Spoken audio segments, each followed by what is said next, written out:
মজার একটা ঘটনা, খেয়াল করে শুনবেন। কাবা ঘরের পুনর্নির্মাণ হবে।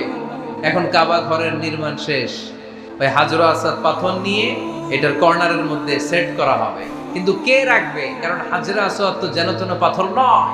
মক্কার 4 নেতা বলে এই সম্মান আমরা হাতছাড়া করতে চাই না, কেউ এই পাথরে হাত দিতে পারবে না, কেউ মীমাংসায় যেতে পারে না। এক মুরব্বী বলে, থাক আজকের জন্য এখানেই, সবার মুলতবি, আগামী দিনেই মসজিদুল হারামের দরজা দিয়ে প্রথম যে ঢুকবে সে সিদ্ধান্ত দিবে। আল্লাহর মেহেরবানি, এর পরের দিন এই পথ দিয়ে ছুটে এসেছে বিশ্বনবী মুহাম্মদ। সবাই বিশ্বনবীকে বললেন, এই এই ঘটনা, কেউ তো পাথর ছাড়তে চায় না। বিশ্বনবী বললেন, কই পাথর? জান্নাতারে বললেন, ও জান্নাতা, কাপড়ের 4 কর্নারে তোমরা ধরো। বিশ্বনবী নিজ হাতে পাথরটা নিয়ে কাপড়ের মাঝখানে রেখে দিলেন। এবার বিশ্বনবী আগে আগে যায়, কাবার কাছে যে বিশ্বনবী আবার নিজ হাতে পাথরটা তুললেন, আবার নিজ হাতে কাবার ভেতরে রেখে দিলেন। পড়েন সুবহানাল্লাহ।